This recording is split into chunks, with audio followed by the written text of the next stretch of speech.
She was just looking for love online. Instead, she found her worst fear.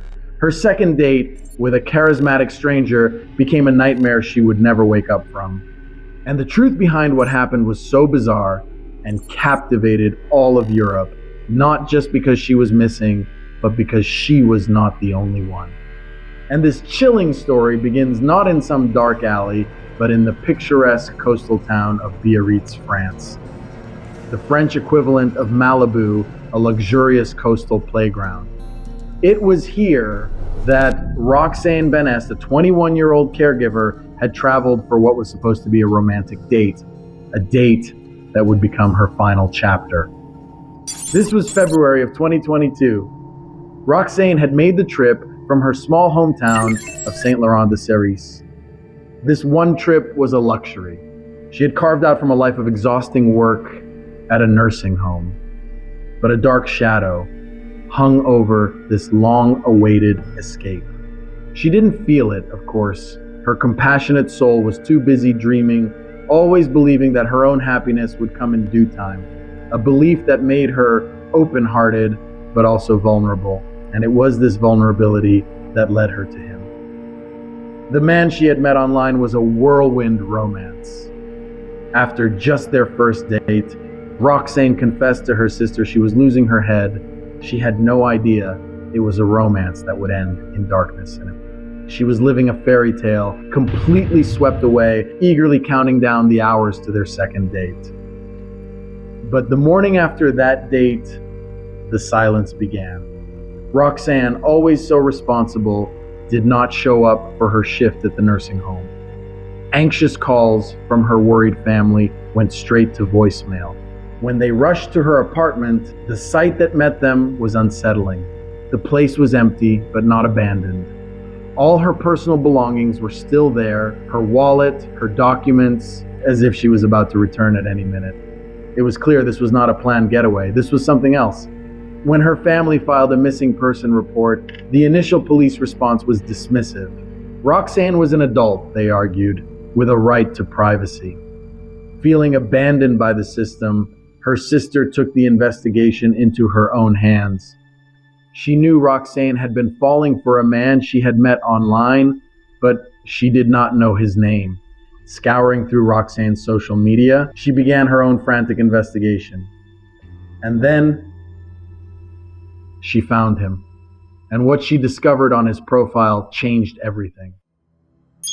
His name was Nabil Tourougui. And for Roxane's small-town French family, driven by their own prejudices, he was everything they might have feared. An ambitious immigrant from Morocco, a world away from their own quiet life.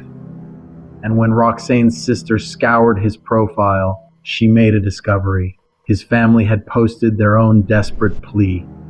Nabil had vanished on the exact same night. But had he vanished, or had he simply fled after doing something so terrible that he could never come back? It's important to note that what follows are theories and suspicions that arose during the investigation based on the information available at the time. When Roxane's sister finally made the call, the conversation that followed was not one of shared grief.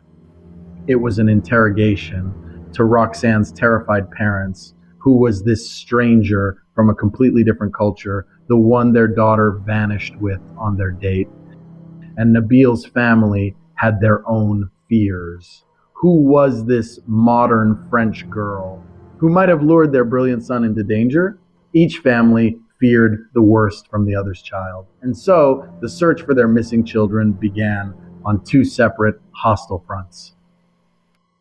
Meanwhile, Nabil's parents were fighting their own desperate battle. They too were met with cold indifference. The police dismissed their fears, arguing that an adult man is under no obligation to report his whereabouts to his parents.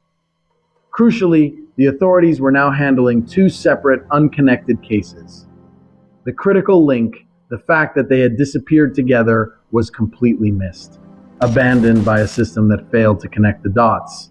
Both families were left utterly alone in their search for the truth. With no one else to turn to, Roxane's family began their own shadow investigation. Their focus was singular and sharp: Nabil Tourougui. In their minds, there had to be a dark secret, a mask that was about to fall. But the portrait that emerged was not of a predator. It was the opposite. Nabil was a brilliant engineering student who had just graduated with a secured job contract in Lille, set to begin in just 2 months. He was quiet, determined, and universally described as kind and serious. For all intents and purposes, he was living the immigrant dream.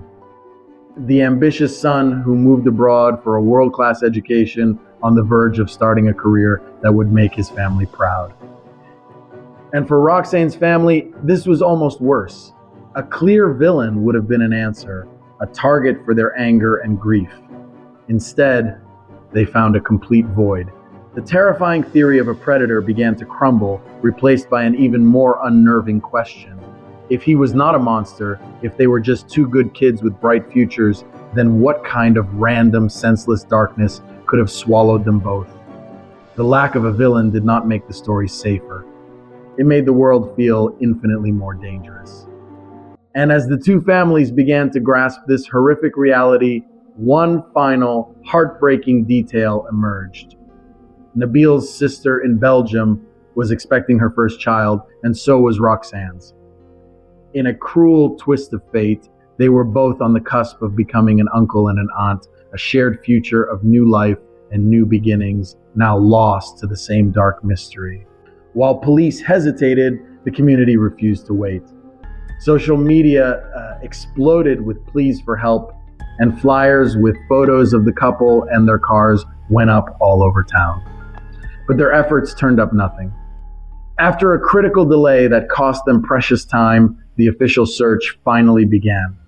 Police suggested the couple had simply taken an impromptu weekend trip. But as hours turned into days and their phones remained silent, it became clear this was no getaway. Investigators did confirm one last sighting. The couple was seen at a fast food restaurant on Friday night, captured on surveillance footage, but neither of their cars were in the restaurant's parking lot, which meant one thing: from this point on, they went somewhere else. But where? Soon, the first breakthrough came.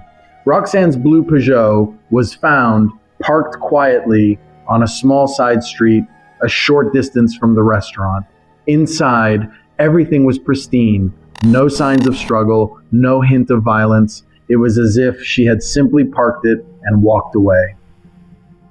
Investigators assumed the obvious: the couple had continued their date in Nabil's car. But that assumption only led to a far greater mystery. 2 days later, Nabil's silver Renault was also found. But it was miles away, perched ominously near the famous Biarritz lighthouse on the edge of a windswept cliff. And the scene inside was even stranger. Roxane's phone was on the dashboard. Her purse with her cash and cards sat on the passenger seat. It was a time capsule of their last moments, as if they had just stepped out to admire the view and planned to return in minutes. The only thing missing was Roxane's camera.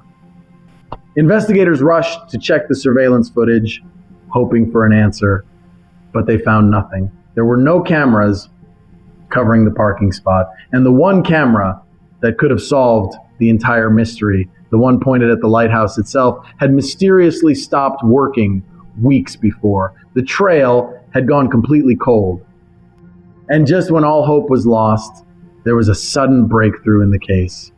But the crucial clue didn't come from the car. It came from the phone Nabil had with him. Once the telecom data finally came in, it painted a clear picture. His last signal was registered at exactly 6:30 p.m., pinging from a location right near where his car was found. It came from the Virgin Rock viewpoint, a stunning terrace built directly into the cliffside overlooking the Atlantic Ocean. And then came the chilling coincidence. Weather data confirmed that although the day had started clear, a violent storm picked up by evening. At the very moment Nabil's phone went silent, that storm hit its peak. Massive waves began to crash against the cliffs, placing the couple in the most dangerous place at the most dangerous time. From this evidence, investigators painted a simple picture. The couple went to the scenic lighthouse to watch the sunset. Roxane, the photographer, brought her camera. Then the storm hit. As they stood on a lookout point, a rogue wave crashed over the cliffs and swept them away. For the police, it was a perfect explanation.